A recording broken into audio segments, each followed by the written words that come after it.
Do we have a treat for you on this episode of the Paw Report? Tigers, tortoises, and wolves, oh my! Miller Park Zoo in Bloomington, Illinois is our destination. And coming up, our crew is treated to a special behind-the-scenes look at how this facility started, its staff, and the unique animals that call this place home. Stay with us.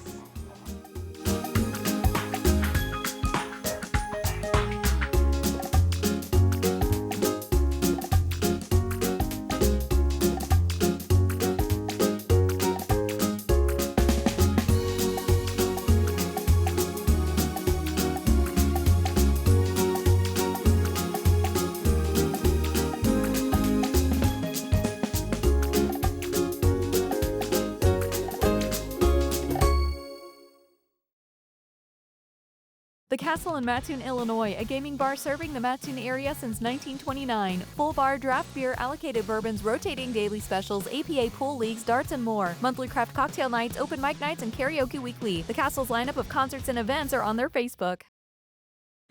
The Paw Report on WEIU is supported by Rural King, America's farm and home store, livestock feed, farm equipment, pet supplies, and more. You can find your store and more information regarding Rural King at ruralking.com. Dave's Decorating Center is a proud supporter of the Paw Report on WEIU. Dave's Decorating Center features the Mohawk Smart Strand Silk Forever Clean Carpet. Dave's Decorating Center, authorized Mohawk Color Center in Charleston.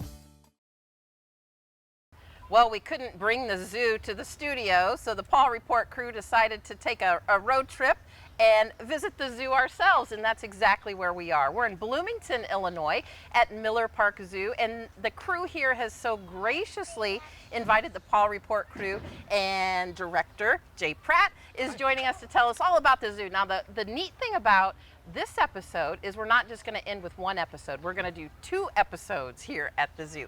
Thank you to you and your staff for inviting us and all of our cameras to this beautiful facility, Miller Park Zoo. We're happy to have you there. We're like the second smallest accredited zoo in North America. So, if we can bring a little more awareness and knowledge of, the hard work that we do here to more people, it's great. We love having you here. Absolutely. So, quick little question to kick off the interview is, give us a little sneak peek at the history of this facility, and it doesn't have to be long and involved, just a little quick glimpse. So I'm not a giant history buff, but I do know we incorporated in 1890 or 1891, and it would have been a very different place, back then. It started off and grew in kind of stages, and then behind us, and we'll visit later, is the historic Katofer Animal Building. That was built in 1914. It's a beautiful building. We've worked to make sure it stays in good shape outside, and we've worked to start working restoring the inside. And then just over the years, the footprint has really just kind of changed and grown to be the most modern version we can be today. Now, as you just mentioned, this beautiful zoo has been here for so many years.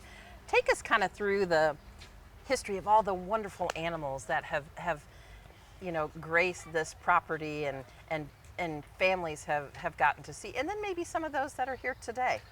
So, I'm not a giant history buff, but over years of reading articles and finding the different habitats that used to be here and getting feedback from community, folks that have grown up here. I do know years ago it was Big Jim. That was the name of the first lion that actually ended up here. I don't know the exact story. There's part of it is it fell off of a circus train and then they took it in here at the zoo.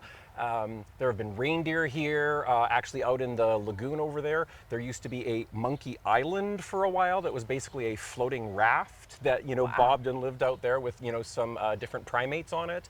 And then over the years, you've just seen that kind of spread and growth after the Katofer Animal Building. We added the rainforest. Then there was what was a seal pool, but is now the habitat for our American alligator. And then that's just kind of spread all the way through to get to our more modern habitats, where you're going to see the zoo lab. And while we're still updating that, it's got aquatic environments. There's a lot of insects in there that people really love to see. The rainforest has the walk-through aviary. And then our newest habitats that were just opened a year and a half ago, of course, behind us is South America. And that's where our Galapagos tortoises moved, our Chilean pudu, the smallest species of deer in the world, and our giant anteaters, who just had a baby about 2.5 weeks ago now. And we get to see that. I know. Correct? Yep. We'll hope she's We're out. looking excited, very excited for that. So how do you listed so many animals, how do you acquire them? So it's a process of thinking about the space that we have. Like, we have such a small footprint here. Like, we're about 4 acres. We're in the middle of the city. While we are attached to a park, we've got really kind of limited space. And so, you know, the public is always like, oh, we'd love to see giraffes. I'd need a lot more of the park for that. So we focus on, you know, either the smaller species or ones that we know we can use vertical space and make complex environments for and habitats where they're going to succeed in a little bit smaller footprint. So we're very thoughtful about those species we bring in. We do respond to, like, you know, what do visitors like to see and what's going to be important to them when they come. And we work very closely with the Association of Zoos and Aquariums, the AZA. That's who our accreditation body. And they manage so many conservation programs, safe programs, reintroduction programs. And so we really want to make sure that as best we're able to, being a smaller facility, we're still supporting those efforts, like the giant anteaters, you know, and that reproduction project. We tie those into conservation, and so being able to not only contribute to conservation on our level here in Bloomington, but tell that story about why this is so important and why having a baby anteater here means something to the people and the researchers and the conservationists that are working directly in South America. So there's a lot of thought that goes into it, and then we just collaborate with other accredited zoos. There's planners, there's a lot of data involved. I will tell you, there's a lot of paperwork and a lot of data involved, but it's all done really well. It's based on genetics. It's like really good people talking to each other at different facilities. So, as the director, you know all the ins and outs. So it takes a lot of staff to keep this facility running. Can you highlight them and kind of talk about, you know, really what it takes, the nuts and bolts behind the scenes to keep the operation moving slowly? That could be a 3-week program in and of itself. I mean, you know, when you hear about or you know about a zoo, everybody automatically thinks about the zookeepers. If I'm lucky, they might remember the zoo director, because it's really, that's the first and foremost, that's the front line. People come because they want to see the animals, and then those are the people that, they're the rock stars. Everybody, I mean, I was a zookeeper, that was my history. I mean, people love to hear your stories and talk to you. And even their jobs, everybody's like, oh, you guys just come and have fun and play with animals. But it's so much more. There's so much research, data collection, daily care, husbandry, planning, and then that's all supported by everyone else, because to run a facility that's open to visitors, our whole frontline guest services team, you know, is always right there greeting everybody. They're helping, you know, with our marketing team, our social media, ensuring that, you know, we've got great communication about when we're open, running a gift shop, running a concession, so people have amenities when they're here. Grounds, restrooms, all those things that need care. We have custodial staff. We have a facilities team that works to, you know, make sure everything is working correctly. And then through all of that, we've got an education department who weaves the narrative and the story in and out of on-grounds programs, taking it off-grounds through our Zoo to You programs at schools and the like. There's so many different diverse types of work you can do here at the zoo, or any zoo really. It's pretty amazing once you start getting into it and realize how much is going on here at any given time. How many pieces and parts? Correct. Oof. It's a lot, and, Makes me sweat, and I'm like up we're here, here and in there's the pieces and parts moving all the time. So, and that's what I do. So as the zoo director, it's my role to kind of have that umbrella and try to make sure that everybody within their areas is working well together, and the pieces and parts are all fitting in, or as best we can, on a day-to-day basis, because no 2 days are ever the same. No, they're not. Speaking of day-to-day, take us sun up, sundown. What's it like to keep this beautiful facility up and running? I mean, what's your daily routine? I joke and I don't joke. People are like, how are you doing today? Like, how was your day? I'm like, it was a zoo. And it's, I mean, it's a, you know, people use that as kind of, you know, a joke or a euphemism, but that's honestly what a lot of days are. It's like, all right, let's solve these issues. Let's celebrate this success. And so, I mean, when we come in, usually it's sometime, we're between that 7 to 8, time frame, depending on what's going on. And our first staff, we want to do is we want to check the security of the grounds, make sure nothing has happened or has gone awry, because there can be mechanical issues. We're in central Illinois. The weather likes to change on the hour, and storms may knock down a tree. It's happened to us a couple of times. We have to ensure animals are safe, habitats are safe, and that we could really get the zoo open and running so that it's going to be welcoming for visitors that day. It's checking on all the animals, making sure they're doing well, getting our reports in, talking to vets if we need to, and then just starting the day. Food preparation, getting things up ready, to welcome our guests and our visitors. So it's That's when everything happens here. It is busiest here for our team, probably between 8 and 10 in the morning, because that's when we're getting everything ready, doing all that first of the morning thing, and then making sure we're ready to welcome our classes, our visitors, our VIP guests like yourselves. Well, thank you. And then through the day we manage, like we do programs, we do all those projects, care of the animals, education projects and that, working with our guests. A lot of times it's collaborating with the board, the Zoological Society's board of directors, marketing projects. There's any number of things that can fill a day. And again, it changes on day-to-day basis. How do you get it done in 7 hours or 8 hours I or don't. 9 hours a day? Right? Well, so there's a lot of extra stuff that works there and a lot of really dedicated people that help out. And then, at the end of the day, it's kind of like the wind down version. We make sure that, the grounds are clear, everything's secure, the animals are good for the evening. We set them up as best we can, for how they're going to be overnight so that we're confident that all will go well over and, Right. the next day we'll hold no surprises for us first thing in the morning and then try to relax and take a breath and know we had a good day. And start it again. Yep, You mentioned start it again. You've talked a lot about team and team members. Part of that team is interns, volunteers, junior zookeepers. Yep. How important are they to this mission? To every zoo functions and does all the extra and does everything so well because of the dedicated people that come and will volunteer their time or want to learn more or are aspiring to this as a career. So we have volunteers across the board. Like we have animal care volunteers, we have maintenance volunteers, we have folks that'll come in and help us just with care of the plants and the foliage around the zoo. And they're coordinated. We have a volunteer coordinator who helps manage those. We get large groups, different, local organizations or community groups will say like, hey, can we send 20 people to work on a project today? Absolutely, you can. We advertise and we work through internships around the year. Those are very specific. Those are generally focused on either animal care. Sometimes we'll do a horticulture or a conservation internship. And this year we added for the first time, I've seen Sam walking around a couple times here. We added like an events and a, kind of everything that happens at the zoo, an events and a sort of marketing intern who's been helping us out with little stuff. And then the kids. We have a junior zookeeper program. It is probably, especially for the size of this zoo, one of the most robust I've ever seen. It's like 4 or 5 year program where they come in and then they just work through the years and the levels and stages. And as they learn more about the zoos and the animals, they're also able to do more and given more responsibilities up to where they can help with some of our animal handling. They work in animal care areas as volunteers. And we also get them to the level where the ones that have succeeded the most can help coach and manage and lead some of the younger JZKs. Right now, we have in our junior zookeeper program 178 students of varying ages and levels. And so that's all managed and coordinated through our volunteer department with the support of the rest of us. So there is a lot that keeps this place going. Well, we applaud them and we applaud the facility because last fall, you also received some fabulous news regarding accreditation. Can you talk about that process? I know very long and involved in something that you were knee deep, if not higher in. Talk about what that means to Miller Park Zoo. So the first part of that, the Association of Zoos and Aquariums, AZA, is a professional body. It's not a regulatory body. As a zoo, we are required to have USDA certification and licensing to just be open.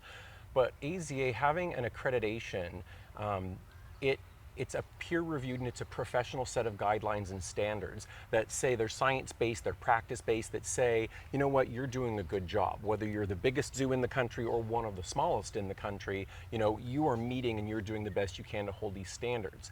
And I think a lot of times our community doesn't recognize what that really means, but it means that even being the second smallest accredited zoo and being so tiny in here in little central Illinois, we're trying to meet and exceed the same standards that the biggest and the most well-known zoos in the country also do.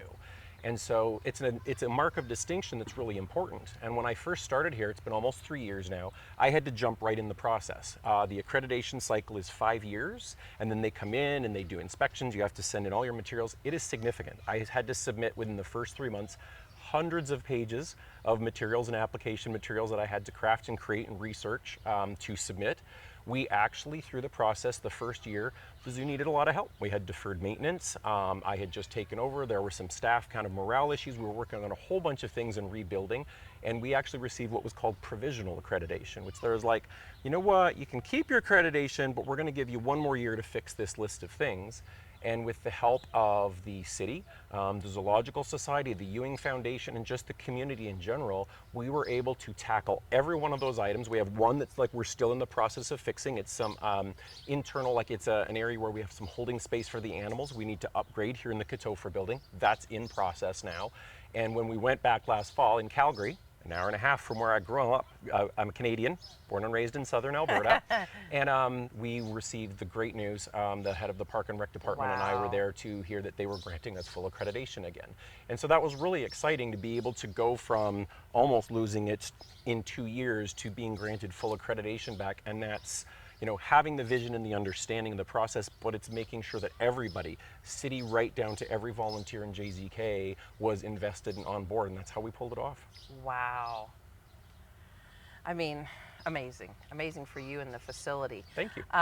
You know, people come for, obviously, the main attraction is Correct. the animals. But there's other things that are really neat at the zoo that you do, other events. Can you share with those types of events that you put on? We're supported by the Miller Park Zoological Society. They are kind of like the fundraising nonprofit that supports a lot of the zoo's efforts, and they have 3 annual events.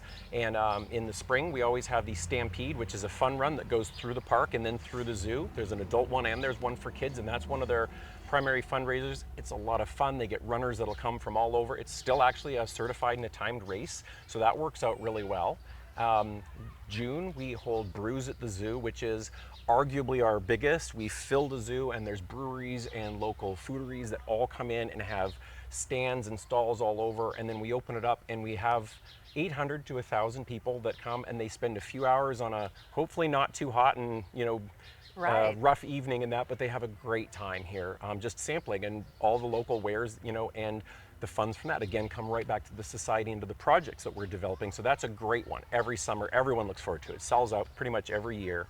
And then in fall, we do Zoo Do, which is held actually in the pavilion, which is behind you. And it's a historic building here in Miller Park that it's been held at. And that's kind of our a little bit higher end fundraiser. We have our silent auction, and they have a live auction. And when we really try to reach out to the community for that fundraising piece. That one is a little more elegant, what we really kind of focus on, and it changes its theme every year to be something fun and engaging so that people remember it. And then even at the zoo, we'll have a Halloween event, we'll have some Christmas lights and a Christmas event every year. There's Easter, there's our annual birthday party. We really try to make sure there's always something fun going on. While we support conservation days, there's always going to be a World Lemur Day, there's, you know, World Oceans Day. So we really try to make sure there's small education opportunities and events almost weekly here to really keep people tied into, you know, nature in the greater scheme of things. Another awesome experience that people can get is some up close experiences with some of the animals here. Yes. Tell us about that. Most of that, like we do have some interactive opportunities here.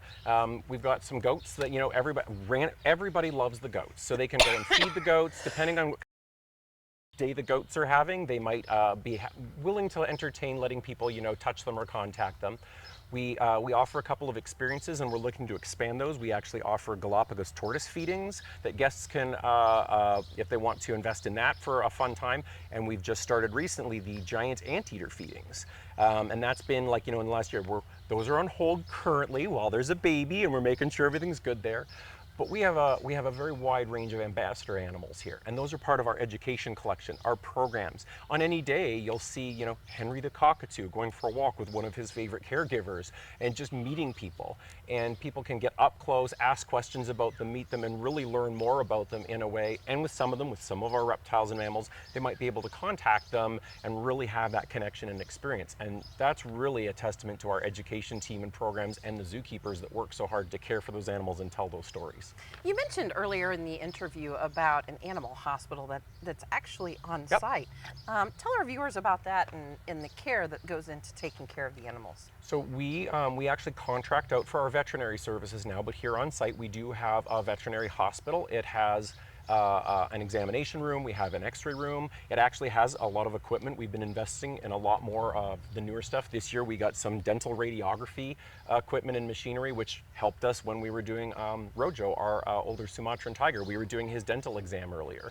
And we really try to make sure we've got everything we need on here in case of an emergency. While we don't have a vet on hand, they're just always a phone call away. We do actually have a veterinary technician, a certified veterinary technician, full-time, who works with us, that works day-to-day with the keepers on assessing medical well-being, the health of the animals, going and checking on them, helping with any medications, and even engaging in the training, of the animals to participate in their own medical care. And she really works as a conduit between the veterinarians and the animal care staff on a day-to-day to run the hospital and just make sure that at a moment's notice we've got medical expertise right there.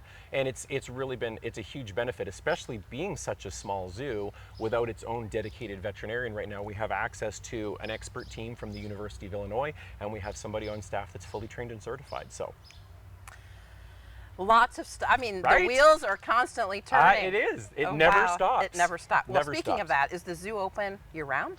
Or We is are it only seasonal? closed 2 days of the year. We close Thanksgiving Day and we close Christmas Day. So that gives a few of our staff, a bit of a rest. We don't host education programs and have the things open. But of course, our animal care staff and our managers work year-round, so we'll swap out for those holidays. And the only other time the zoo is closed, if there's like weather that is just so awful that nobody's going to want to be here anyways, we might just close it for safety. But nope, 363 days a year we are open. Do you have a favorite animal story or zoo story? Can be either or. So it's even here, my history, and I've been a keeper for many years. That was my background, was a zookeeper, and I grew up loving the tigers. The big cats have been my favorite. Tigers, lions. There's always a poster of a tiger on my wall. I might have a few tattooed on me. And so for years I'd really developed the skills, and I was really known as the tiger guy. It was actually possibly a license plate of mine. And having been here for 3 years, I've always loved, the big cats. I love a variety now, but Rojo, our male, is older. Rojo's 18 and a half years old. He is geriatric, and he still does pretty well, but we knew he had some dental issues. We could see a fractured tooth, and we really needed to be able to work with him. But it can be really terrifying, like, if the vets have to come in, if they have to be darted for safety, the animals get scared, it's not a great experience. And so I got out of my director's chair and, I came out to work with the staff. I worked with our zoo education manager, who had done some work target training Rojo and teaching him and working through a protective barrier, and getting him to understand he could interact with us and get some meat rewards. Our veterinary technician came and helped, and in 2 weeks we actually taught Rojo to lie down and present his side, and we were actually able to calmly and voluntarily inject him using a pole syringe instead of having to have the veterinarians come in and dart him and the whole thing. And what that meant for Rojo is he wasn't scared, his adrenaline didn't get up, which meant we didn't have to worry about how he was processing, those anesthetic drugs, and he was calm and he was relaxed when he actually did go to sleep for his procedures. And that makes all the difference in the world for, an animal that doesn't necessarily understand what's going on. We gave him the opportunity to participate in that. We shared the story on our social media. You can actually find the videos where we told the story of how we were building Rojo up, and there's a video of us training him. And then we shared the story after his procedure with the x-rays and everything of how it was successful. And though we had some challenges, our team worked together to be able to get him through those. So that's been one of our biggest, most recent success stories that really drew on my background, everybody's background, and got me to dust off those old zookeeper skills that I was known for a lot of years ago, and stop doing a little bit of paperwork for a while and come out and maybe show everybody how it was done. We've got just a couple of seconds left. I want you to share with us something about the facility, the zoo, or the animals that somebody couldn't find if they were just doing a Google search online. So I mentioned like the AZA and a lot of the conservation programs and work they're doing. Some of those include recovery programs. So for example, the red wolves are critically endangered here in the United States. But the one that people wouldn't know about is we have always managed this kind of small behind the scenes room because it has to be private and quiet and specifically lit with its own temperature conditions for Puerto Rican crested toads. They are an endangered species that many zoos participate in a reproduction and recovery program. Last year we sent several hundred tadpoles to be reintroduced into the wild, But nobody would know that this whole really carefully managed program is there because we have to manage it and keep it off exhibit and off scenes. What we did do this year though, and when we were in the rainforest, we finally got a little habitat and we're working on some graphics and some signage with a few of the retired animals that are no longer part of the reproductive program, so we can start telling the story so people understand that here's one of these key things that zoos are really critical in, but you'd never know in a million years visiting here that we had like a whole little breeding room for this species and we're participating in reintroducing them to the wild. So. Wow, the secret's out. The secret's out. Well, Jay Pratte, director of the Miller Park Zoo, we thank you so much for inviting our crew. But the great thing is to our viewers is we're not leaving the park yet. We've got another episode coming up here at the beautiful Miller Park Zoo in Bloomington, Illinois. We're going to give you some sneak peeks at some of the various exhibits around the park grounds. So thank you. You're going to stay with us, I think. Absolutely. And we're done for now for this episode of the Paw Report. But again, stay with us as we'll show you more of Miller Park Zoo in Bloomington, Illinois. Dave's Decorating Center is a proud supporter of the Paw Report on WEIU. Dave's Decorating Center features the Mohawk Smart Strand Silk Forever Clean Carpet. Dave's Decorating Center, authorized Mohawk Color Center in Charleston. The Paw Report on WEIU is supported by Rural King, America's farm and home store, livestock feed, farm equipment, pet supplies, and more. You can find your store and more information regarding Rural King at ruralking.com. The Castle in Mattoon, Illinois, a gaming bar serving the Mattoon area since 1929. Full bar, draft beer, allocated bourbons, rotating daily specials, APA pool leagues, darts, and more. Monthly craft cocktail nights, open mic nights, and karaoke weekly. The Castle's lineup of concerts and events are on their Facebook.